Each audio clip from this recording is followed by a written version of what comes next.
Seguimos con las señales. En un vídeo anterior hemos podido ver cómo se obedecen las señales según el orden de prioridad, el orden de restricción o su colocación en la calzada. Independientemente de saber cómo se obedecen la señalización, hay que entender también que cada grupo de señales tiene su importancia. Por lo tanto, por ejemplo, las señales realizadas por los agentes de circulación son las más valiosas. Cuando un agente está para regular el tráfico, lo que él dice va a misa, es decir, está ahí por algo, con lo cual hay que obedecer siempre las señales realizadas por los agentes, ya sean los toques de silbato, el toque corto que te manda a detener o el toque largo y continuo que te dice que reanudes la marcha, ya sean señales que pueden hacer con luces, con paletas o incluso con la mano. De ellas, la más importante, todas tienen importancia, pero la que nos suele confundir más es la señal del brazo de forma vertical, porque un agente con el brazo levantado de forma vertical obliga a detenerse a todos los usuarios, no solo conductores. Todos los usuarios, incluyendo los peatones, que se acerquen a la gente desde cualquier trayectoria, le veamos de frente, le veamos de espalda, por un costado o por el otro. Así que una señal con el brazo levantado de forma vertical obliga a detenerse a todos los usuarios que se acerquen a la gente desde cualquier lado. Y hasta que la gente no haga otra señal diferente, aunque baje el brazo, sigue teniendo valor.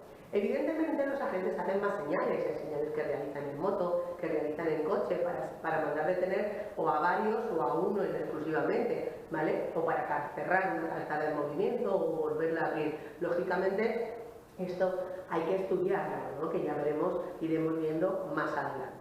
De forma circunstancial, las señales circunstanciales tienen mucho valor también porque por debajo de los agentes son las más valiosas, es decir, cuando hay una señal circunstancial, salvo que hubiera un agente que dijera otra cosa, hay que obedecerla. Las señales circunstanciales fundamentalmente son de dos tipos. Tenemos las señales circunstanciales por obras en la calzada.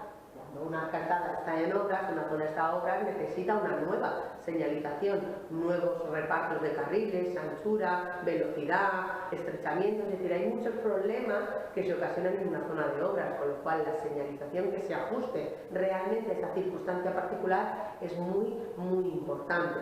En una zona de obras siempre hay que extremar mucho la precaución y a los operarios de las obras hay que obedecerlos igual que si fueran agentes. Y por supuesto hay que tener cuidado porque esos operarios estarán trabajando por la propia calzada, podemos encontrar obstáculos como vehículos de obras, arena, más inconvenientes, nubes de polvo, por lo tanto hay que extremar mucho más la precaución. Y por supuesto, si nos encontrásemos un vehículo detenido, nunca le podemos adelantar porque no sabemos por qué se ha detenido antes de esas obras, o bien porque hay un obstáculo o bien porque un operario le ha mandado a detenerse, con lo cual es fundamental. Pero no todas las señales circunstanciales son por obras, también tenemos lo que llamamos las señales de balizamiento.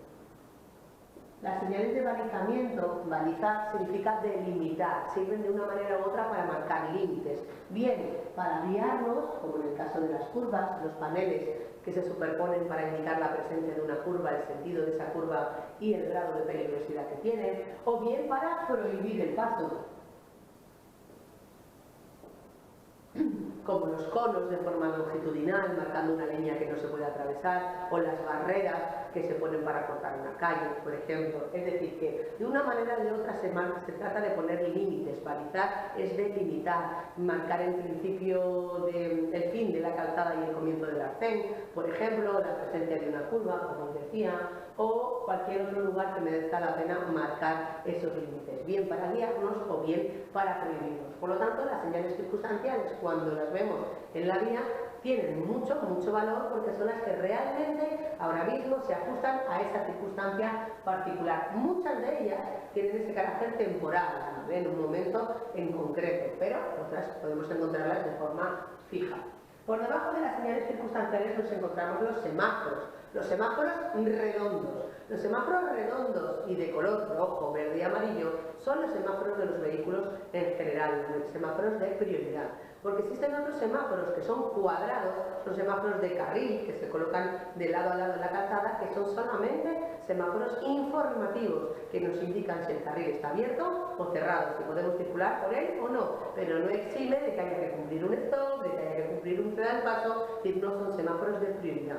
Y por otro lado hay semáforos que en vez de usar los colores, sí que es cierto que son redondos, pero en el que se ilumina una franja blanca de forma horizontal, vertical u oblicuo. Esos semáforos son exclusivos de los tranvías, de autobuses de líneas regulares o incluso de los taxis si es que circularan por esas mismas zonas. Esos semáforos entonces son reservados para esos determinados tipos de vehículos, no para el resto. Ahora bien, si el semáforo es redondo y es de color rojo, verde o amarillo, son los que nosotros tenemos que obedecer. Qué duda cabe que con el semáforo en rojo no podemos pasar, con el semáforo en verde como norma general podemos pasar, salvo que haya otra señal que lo prohíba o las circunstancias no nos permitan atravesar el cruce, así que la duda está un poco en el color amarillo. Para empezar, si el amarillo es una luz amarilla fija, es decir, una luz amarilla no intermitente, nos obliga a detenernos igual que si fuera una luz roja, salvo que no podamos hacerlo en condiciones de seguridad, porque cuando estemos ya pasando se haya cambiado a amarillo fijo.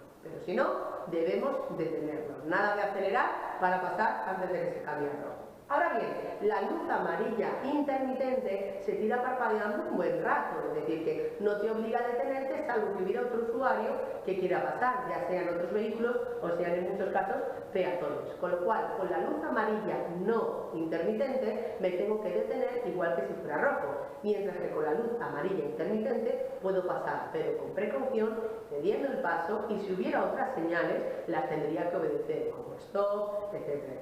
¿Vale? Por lo tanto, los semáforos también son señales que nos encontramos muy importantes. A veces los semáforos principales suelen acompañarse de semáforos adicionales, en el que, por ejemplo, si el color principal está en rojo, pero se habilita una flecha verde que apunta hacia la derecha. Hay que entender que el color significa siempre lo que significa el color, solo que al que poner flechas queda limitado los que vayan a seguir la dirección de esa flecha. Por lo cual, si me encuentro en esta situación, mi semáforo principal está en rojo, pero si quiero girar a la derecha, sí que puedo pasar, eso sí, con precaución y cediendo el paso. Lo venceríamos como una luz amarilla intermitente, que aunque nos permita el paso a la derecha, hay que ceder el paso a los peatones o vehículos que vengan por la vía transversal y, muy importante, sí que hay que obedecer el resto de señales que nos encontráramos, como un stop pintado en el suelo. Y, por supuesto, nunca se puede entorpecer el paso de un vehículo al que la señalización le permite hacer el giro. Si tú te has colocado en el carril derecho, se enciende la flechita verde a la derecha, viene un vehículo detrás que quiere girar, ya no te quedará más remedio que girar tú también, si no, no haberte puesto en ese carril derecho. Tener en cuenta que esto solamente va a pasar si como mínimo hay dos carriles y pudieras elegir. Si hay solo un carril no me pueden hacer esto, pero en el momento que haya dos carriles, el carril de la derecha queda reservado para girar a la derecha y el carril izquierdo será el que usaremos para seguir recto o girar a la izquierda, para así que nunca nos pase esto, que nunca bloqueemos el paso de un vehículo que venga detrás, porque si viene detrás colocado por el carril derecho, señaliza con su intermitente derecho, la señalización le permite ir a la derecha, no somos nadie para impedirles el paso, con lo cual si nosotros nos hemos colocado mal, pues las circunstancias son para nosotros, tendremos que girar y ya corregiremos en otro lugar. Si tenemos la buena suerte que el carril no ponía que estuviera reservado porque no hay marcas viales y resulta que detrás no viene nadie, podríamos permanecer ahí, pero en el momento que detrás me pidan paso ya no tengo remedio, ya tengo que girar obligatoriamente. Así que con los semáforos también hay que comprender cómo se obedece. Qué duda cabe que el grupo más extenso de señales son las señales verticales, todas aquellas que se colocan de forma vertical en la calzada. Ya pueden ser diferentes por su color, pueden ser diferentes por su forma, pero sobre todo son diferentes por su significado. Las triangulares y rojas, triángulo de color rojo, son señales que nos advierten de la presencia de un peligro y de qué peligro se trata. Peligro con cruces con otros vehículos, como intersecciones, incorporaciones, además diciéndonos quién tiene prioridad y quién no. Peligros también como el propio terreno, las elevaciones de la vía, curvas, estrechamientos, desniveles en general en el terreno, peligros por otros usuarios, peatones, ciclistas, animales, peligros por climatología, visibilidad reducida, es decir, que hay muchas clases de peligros, pero se trata de que nos avisen de la presencia de ese peligro para que podamos hacer algo al respecto, con lo cual cualquier señal de peligro implica la necesidad de moderar la velocidad y extremar la precaución. Luego tenemos las señales redondas. Las señales redondas son de reglamentación, de reglas, de normas. Son las normas puestas en señales, por así decirlo. Las señales redondas y rojas lo que hacen es prohibirnos cosas en movimiento, como adelantar, girar, un límite de velocidad, prohibirnos entrar directamente en una vía, como las señales de prohibición de entrada o de restricción de paso, es decir, por ejemplo, prohibirnos usar el claxon, ¿vale? Es decir, que en ciertos momentos o en ciertos lugares las prohibiciones pueden variar, pero si son redondas y rojas, están prohibiendo directamente algo, cosa que no debemos infringir nunca. Si son redondas pero son azules, hay que tener en cuenta que ahora en vez de prohibirnos, nos obligan. Ahora ya no me prohíben circular por una vía en particular, me obligan a circular por esa vía. Por ejemplo, a los vehículos que transportan mercancías peligrosas, en principio se les obliga a circular por autopistas o autovías, ya que son vías más seguras que cualquier carretera convencional. Pues tendrán una señal de obligación, no tienen elección, tienen que cumplir esa señal. Cuidado, porque hay a veces que a que a uno se le obligue no significa que al otro se lo prohíba. Que a mí me obliguen a ir por la autopista no quiere decir que el otro lo tenga prohibido. Solo ocurre cuando hablamos de vías reservadas. Si yo lo que hago es hacer una vía reservada para ciclos, o una vía reservada para peatones, o una vía reservada para ciclomotores, sí que es lógico que aparte de obligar a esos usuarios a circular por ella, se lo prohíba a los demás, porque si hago una vía para peatones no quiero que entre nadie más, para que no se pongan en peligro a los peatones. Con lo cual, cuando hablamos de ciclos, de ciclomotores o de peatones, sí que hablamos de vías reservadas, son obligatorios para ellos y prohibidas para los demás. Pero si hablamos de una vía que es para automóviles, porque es una señal redonda, azul, con el dibujo de un automóvil, o de motos, o de camiones y furgones, no estoy prohibiendo a los demás a poder entrar, porque por una vía por donde van camiones, claro que pueden ir turismo y pueden ir motocicletas, ¿vale? Así que una cosa no quita a la otra. También hay velocidades mínimas obligatorias, por eso la señal es azul, porque en muchas ocasiones ir demasiado despacio también podría ser peligroso. Para evitar los alcances por detrás y las retenciones de tráfico, que se establecen de forma específica también velocidades mínimas, que por supuesto no sirven de nada cuando las circunstancias hacen que las tengamos que infringir. Por ejemplo, no sirve de nada la mínima que me dice que debemos circular a 60 km por hora por autopista como mínimo cuando está lloviendo mucho o hay un atasco o voy averiado, ¿vale? Es decir, que las velocidades, sobre todo las mínimas, siempre las vamos a adaptar a las circunstancias, las que realmente me permitan controlar en todo momento mi vehículo. Pero en circunstancias normales, pues las velocidades mínimas, las azules, también son importantes. A veces las señales se combinan entre sí. Es muy común, por ejemplo, que combinemos una señal de peligro con una de velocidad. Por ejemplo, podemos tener una señal de peligro por curva peligrosa a la derecha y debajo un prohibido ir a más de 40 km por hora. Con lo cual aquí entendemos que hay que leerlas juntas. Es decir, que el motivo por el que no puede ir a más de 40 km por hora precisamente es porque existe una curva peligrosa a la derecha. Por lo tanto, en cuanto acabe la curva, acaba el límite de velocidad establecido. Por lo tanto, las señales de velocidad junto con las demás sí que se leen en conjunto, siempre se complementan. Sin embargo, si a mí lo que me pusieran aquí, por ejemplo, fuera la señal de prohibido adelantar, con un poquito de imaginación, imaginar que esa es la señal de prohibido adelantar, pues entender que en este caso, aunque parezca lo mismo, no lo es. Aquí están aprovechando espacio para poner dos señales, pero no se leen juntas. Por un lado está prohibido adelantar desde aquí hasta que me encuentre la señal de fin de prohibido adelantar o fin de prohibiciones, y por otro lado me advierten del peligro de una curva peligrosa, es decir, que después de la curva sí sigue estando prohibido adelantar, ¿vale? Así que aunque parezca lo mismo, tener en cuenta que no lo es, que las únicas señales que sí que se leen en conjunto son los límites de velocidad con las demás. Si ponemos otros tipos de señales juntas, simplemente estamos ahorrando espacio y las estamos poniendo porque son útiles, ¿vale? Pero nada más. Bueno, pues las señales verticales redondas son las de reglamentación, rojas para prohibir, azules para obligar. Pero no son las últimas, también hay señales cuadradas o rectangulares, que es lo que llamamos las señales de información. de información general, como el tipo de vía en el que te encuentras, los servicios que te puedes encontrar en esa vía, como la señal que me indica que voy a llegar a una zona donde hay taller, donde puedo repostar combustible, cafetería, etcétera, etcétera. O nos pueden indicar también el número de carriles que tiene la calzada, si es de doble sentido o de sentido único, si hay carriles especiales, si alguno aparece o desaparece, ¿no? Es decir, cuando la calzada se estrecha, por ejemplo. Que la información al fin y al cabo es muy útil, incluso también para orientarnos, ¿no? Que si queremos ir de Madrid a Valencia, pues que no acabemos, yo qué sé, en Murcia, es decir, que sepas coger las salidas determinadas, sepas dirigirte, sepas orientarte. Así que las señales cuadradas o rectangulares, bien de forma general, bien de forma más concreta, como el tipo de vía, carriles y demás, de servicios o de orientación, son útiles porque nos dan información.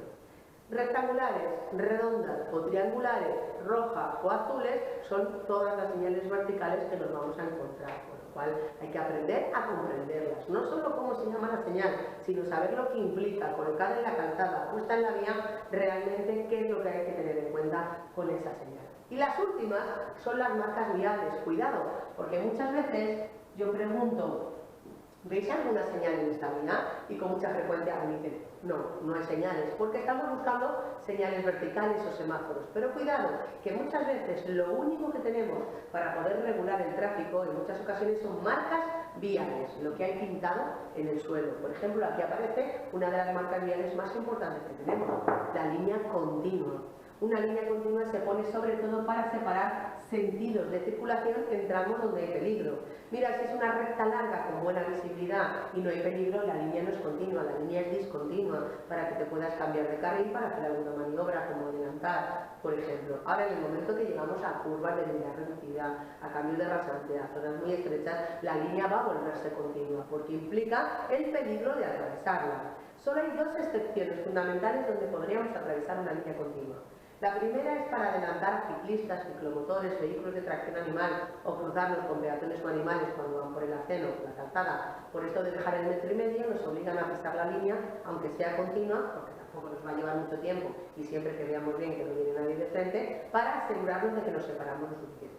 Y otra sería para rebasar un obstáculo, un vehículo averiado, un contenedor, algo que puede impedir que continúe el paso, pues siempre con precaución y comprobando que las circunstancias lo permiten, podríamos pisar esa línea continua porque no se considera un adelantamiento, simplemente es rebasar un obstáculo, salvar un obstáculo. Si no es por eso, una línea continua no se debe atravesar nunca, porque realmente te está separando de un peligro, no solo el sentido contrario, sino el sentido contrario en un tramo que es peligroso. Sin embargo, cuando no hay peligro, aunque también sea de doble sentido, la línea se va a volver discontinua. Así que cuidado, porque muchas veces llegamos a un cruce y a lo mejor lo único que encontramos para saber quién tiene derecho a pasar o no es una línea de detención, una marca blanca transversal continua que te obliga a detenerte igual que si fuera un stop para ceder el paso a la izquierda o la derecha. Sin embargo, la línea transversal discontinua no es como un ceda al paso. Si está sola, se aplica la norma general de prioridad de ceder el paso a la derecha y ya está. Pero es muy frecuente. Un ceda al paso pintado en el suelo tiene el mismo significado que un ceda al paso de forma vertical. Menos valor si hubiera otra señal quedaría anulada, pero significa lo mismo. Tienes obligación de ceder el paso a la izquierda a la derecha. Un límite de velocidad, ¿vale?, pintado en la calzada, igualmente es una velocidad máxima permitida. Específica de ese carril siempre que estén separados por línea, pero una velocidad máxima permitida, es decir, que el que circule por ese carril no podrá superar en este caso los 30 km/h. Es decir, en las señales horizontales, ¿vale?, es decir, pintadas en el suelo, las marcas viales tienen el mismo significado que sus homólogas verticales. Estarán en otro orden de prioridad, pero significan lo mismo y muchas veces es lo único que tenemos. Así que mirad, sean agentes, sean señales circunstanciales, sean semáforos, sean señales verticales o marcas viales, todas son útiles, todas son importantes. Y más que aprenderme de memoria, una por una, hay que aprender a entenderlas, a saber lo que nos piden, a saber cómo interpretarlas, a saber para qué están puestas. No me basta saber que un ceder el paso significa que cedas el paso, tengo que saber qué es ceder el paso, qué es moderar la velocidad para demostrar que tienes intención de ceder el paso y por qué, porque puede ser un tramo peligroso. Que si veo una señal de peligro, porque me dice que la visibilidad es reducida, aparte de moderar la velocidad Aparte de extremar la precaución, si el peligro que me están especificando es que no se ve bien, pues tendré que saber que mi obligación es encender las luces para mejorar esta visibilidad. Por ejemplo, si el peligro es la proyección de gravilla, como pues suele pasar en las zonas de obras, pues además de extremar la precaución y además de moderar la velocidad, es muy importante separarte más del vehículo que lleves delante, para que si lanza alguna piedrecita con el neumático no te llegue al parabrisas y te lo pueda romper. Es decir, que las señales en general hay que entender lo que significan. Hay que saber que están puestas dentro de un contexto, no en el papel. Es decir, que se encuentran en la vía, en un lugar en particular, porque siempre esperan algo de nosotros. Con esta máxima podemos aprender realmente las señales y tenemos que obligarnos a pensar lo que significa cada una de ellas. Qué duda cabe que es un grupo muy extenso y lo iremos viendo en otros vídeos más adelante.